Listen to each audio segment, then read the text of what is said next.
Today, Amazon reveals its new lineup of smart devices, one day after that whole fitness bike fiasco. We'll explain. Plus, the $25 billion airline bailout turns into a pumpkin on October 1st. With no more stimulus in sight, executives are pleading for a lifeline, and tens of thousands of jobs hang in the balance. And finally, speaking of stimulus, or lack thereof, billionaire shark Mark Cuban has some ideas. Direct payments to the American people. A lot of them. I'm Mackenzie Sagalos, and this is CNBC After Hours.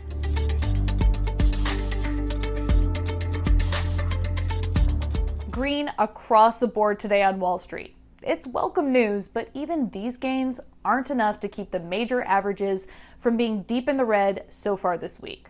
Unless we get a huge surprise rally tomorrow, the Dow, S&P 500, and NASDAQ are all on track to post 4 straight weeks of losses. Bucking the upward trend of stocks today, the airlines.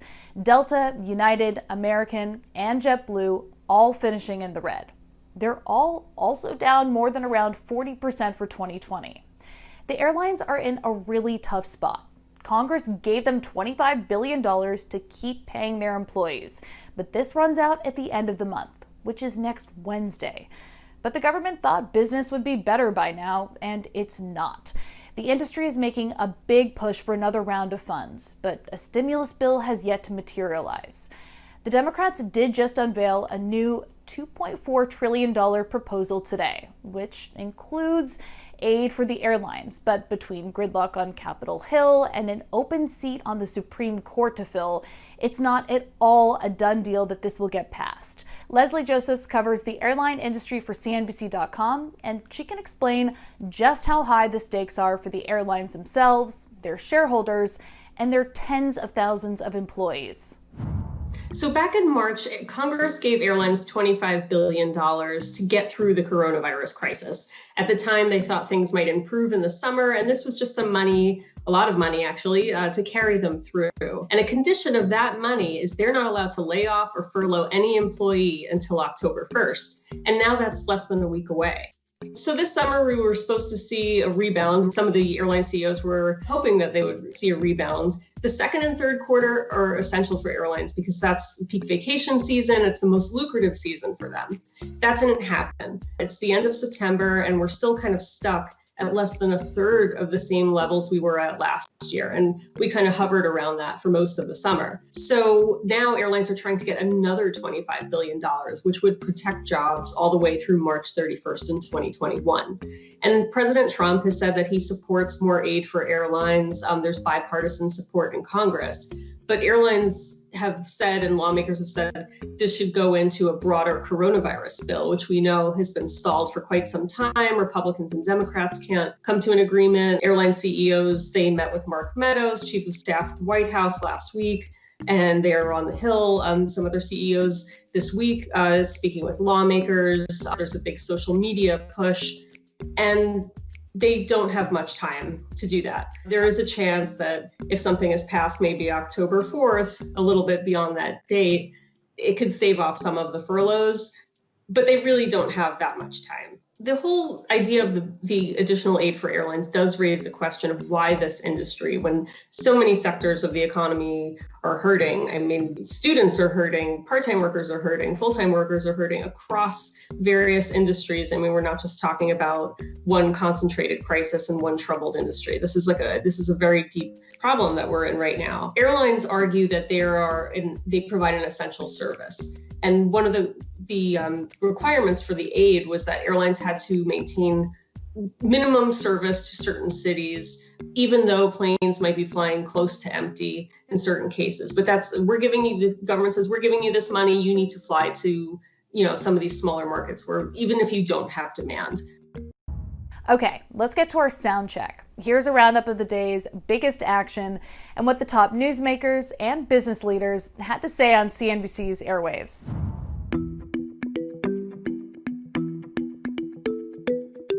The data is moving in the right direction, and we expect to have plenty of policy support for the first few years of this recovery. But we would very much agree that volatility is still in the cards for the next few months.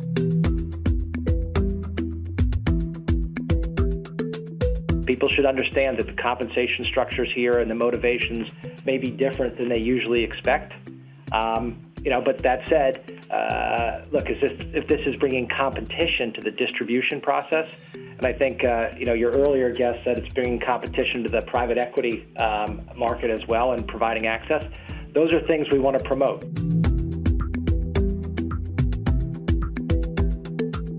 We're very different. This is an established company. It's had a 10-year track record of shipping product, supporting customers. We are in revenue. We do not have the risks of a pre-revenue company.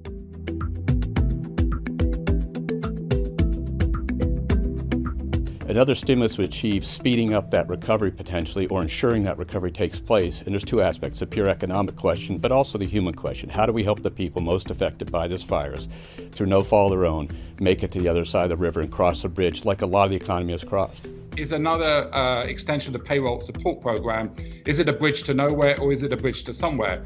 And I passionately feel it's a bridge to somewhere. I do believe as we get into 21, the industry will significantly recover. This afternoon, Amazon held its annual hardware event, revealing a whole host of new products, including new Echo devices, Fire TV gadgets, and drone Ring security cameras. Now, the tech giant also unveiled a brand new video game streaming service that will compete directly with similar services from Google and Microsoft. Amazon's offering is called Luna, and it will feature 100 curated games that can be played with a special Luna controller that connects directly to the cloud. Luna will also be integrated with Twitch, which is Amazon's live streaming game platform. Of course, earlier this week, there was another big hardware announcement associated with Amazon that got everyone really excited.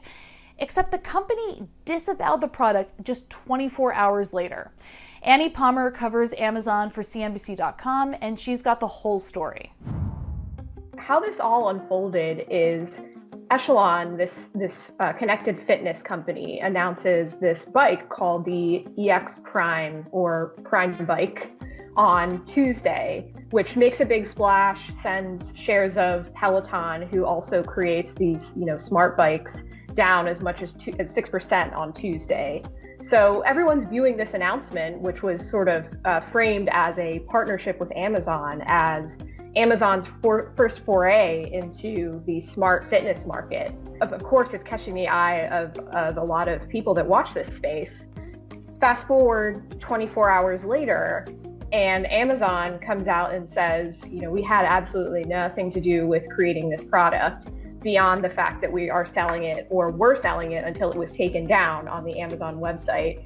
And so, it was quite the reversal from 24 hours earlier, when folks were kind of assuming that this bike, which bears a lot of resemblance to Peloton, but is competitively priced compared to the Peloton. This Echelon bike is $500 versus the base product of a Peloton, which is, I believe, over $1,500, so significant price cut here. When you look at it more closely in comparison with Peloton's models have, they have a smart display. They have integrations with smart devices offered by other companies. This particular connected fitness bike doesn't have those capabilities, and so part of that is because it's a cheaper price point. While Amazon isn't actually collaborating with Echelon on this particular connected bike, it would make sense for Amazon to eventually make some kind of announcement that signifies its move into the smart fitness space. And several of its recent products kind of signal that it's an area that they're looking at least. Okay, time for today's numbers round. First up is 16 trillion. Racial inequality in this country has cost the U.S. economy $16 trillion over the past 20 years, according to a new report released by global economists at Citi. The study found that if 4 key gaps for Black Americans, wages, education, housing, and investment, were closed back in 2000, $16 trillion would have been added to the economy. Now, the report also estimates that if those same 4 gaps were closed today, $5 trillion can be added to the economy by 2025. Next, 1,000. As Congress remains deadlocked on a new coronavirus relief bill, billionaire and Shark Tank investor Mark Cuban has his own proposal. Now, he told CNBC that all American households should get a $1,000 stimulus check from the government every 2 weeks for the next 2 months, so $4,000 total. But Cuban says families would only have 10 days to spend the money in a use it or lose it type model. Cuban says the idea is to get as many people as possible spending money frequently, therefore stimulating the economy, whether that's buying a new coat from a local boutique and boosting small businesses, or making a rent payment, therefore keeping landlords afloat. And finally, 90. The director of the CDC said yesterday that 90% of Americans are still at risk of being infected with COVID-19. In total, there are more than 6.9 million confirmed cases and around 202,000 fatalities in the United States, according to data compiled by Johns Hopkins University. Now, that being said, the CDC director has made it clear in the past that the true spread of the virus is likely much higher. That's it for After Hours, but before we go, here's one more thing to keep an eye on. Apple's App Store headaches show no sign of slowing down.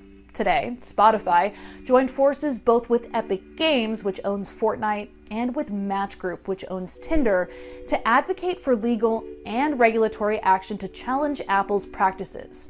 Now, Apple is already under intense scrutiny from antitrust officials in the US and Europe, and now that these big-name companies are formally standing together and making a lot of noise, this story is definitely one to watch. Catch all the latest developments in our coverage of Apple by going to CNBC.com and downloading the CNBC app. We'll be right here in our home office every Tuesday, Thursday, and Friday with a new edition of After Hours, so be sure to catch us then.